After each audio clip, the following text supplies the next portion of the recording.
राजस्थान की सियासत में एक कहावत है, जिसके जाट उसके ठाट। सूबे की सियासत में जाट मतदाता जिस दल के साथ चले जाएं, जयपुर की गद्दी तक का रास्ता उस दल के लिए आसान हो जाता है। इस बार भी राजस्थान विधानसभा चुनावों को लेकर मतदान से पहले सूबे की सियासत का केंद्र एक बार फिर जाट वोटर बन गए हैं।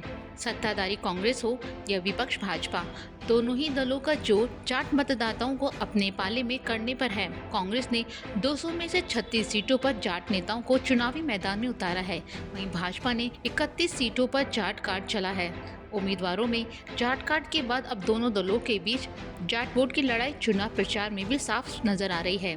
कांग्रेस ने जाट महासभा की जातिगत जनगणना वाली मांग को चुनाव घोषणा पत्र में शामिल किया है। पार्टी जिसकी संख्या भारी उसकी उतनी हिस्सेदारी नारे को भी बुलंद करती दिख रही है। इन सब के बीच अब जाट वोट और कांग्रेस कैंपेन के बीच भाजपा के ट्रम्प का प्रधानमंत्री नरेंद्र मोदी की भी एंट्री हो गई है। पीएम मोदी ने जाट लैंड से जाट समाज को आरक्षण की याद दिलाई है और कांग्रेस पर भी हमला बोला है। राजस्थान के जाटलैंड, भरतपुर और नागौर में प्रधानमंत्री नरेंद्र मोदी ने कहा कि कांग्रेस को 50 साल बाद ओबीसी की याद आई है। जाट को ओबीसी आरक्षण के दायरे में लाने का काम भी भाजपा की सरकार ने किया। 2013 और 2018 के विधानसभा चुनावों में पूर्व मुख्यमंत्री वसुंधरा राजे भी खुद को जाटों की बहू बताते हुए वोट मांग चुकी हैं। इसके अलावा जाट महासभा 40 टिकट मांग कर रहा था। कांग्रेस ने उतने न सही लेकिन सबसे ज्यादा जाट नेताओं को टिकट दिए हैं।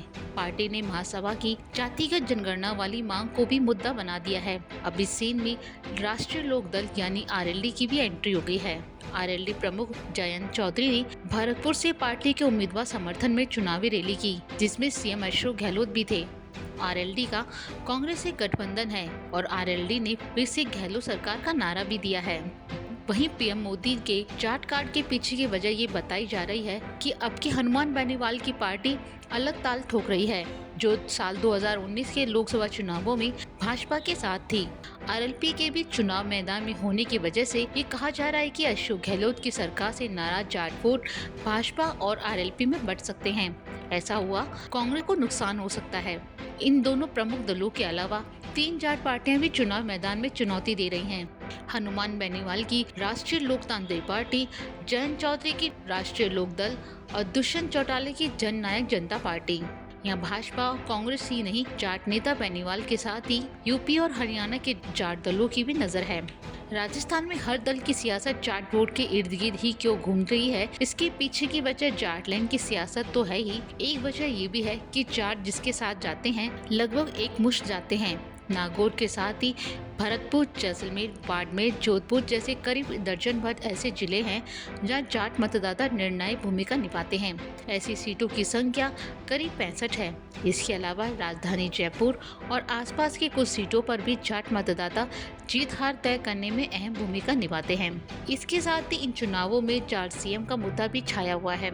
हनुमान बेनीवाल जाट सीएम का मुद्दा अपनी जनसभाओं में पुरजोर तरीके से उठा रहे हैं। बेनीवाल की रणनीति जाट वोट की रणनीति में कांग्रेस और भाजपा को जाट सीएम की पिच पर लाने की है। भाजपा जाटलैंड में ज्योति मिर्धा को नागौर सीट से उतारकर पहले ही बड़ा दाव खेल चुकी है।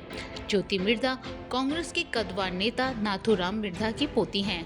या नाथूराम मिर्धा का प्रभाव कहें या जाट सियासत की मजबूरी। आरएलपी ने जाटलैंड समेत सूबे में कुल 81 सीटों पर उम्मीदवार उतारे हैं, लेकिन नागौर सीट पर उम्मीदवार नहीं दिया। वो तब जब नागौर में ही बेनीवाल का घर है और इसी सीट से वो लोकसभा का भी प्रतिनिधित्व करते हैं। वहीं कांग्रेस के पास भी दिव्या मदेरणा के रूप में बड़ा जाट चेहरा है। दिव्या जाट समाज की सियासत में मजबूत पकड़ रखने वाले मदेरणा परिवार की तीसरी पीढ़ी का प्रतिनिधित्व करती हैं।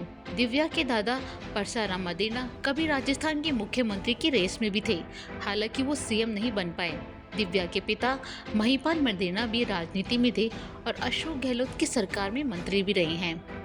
ऐसे में देखने वाली बात होगी कि इस बार ये जाट बेल्ट किस पार्टी की ओर जाता है।